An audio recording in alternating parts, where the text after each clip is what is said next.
So open the flash box and loosen the battery door. So here you go.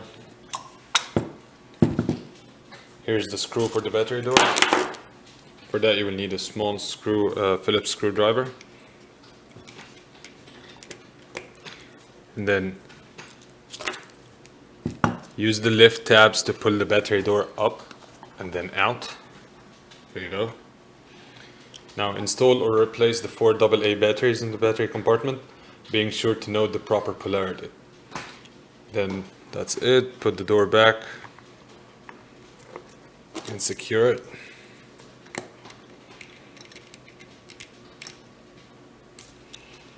Now close.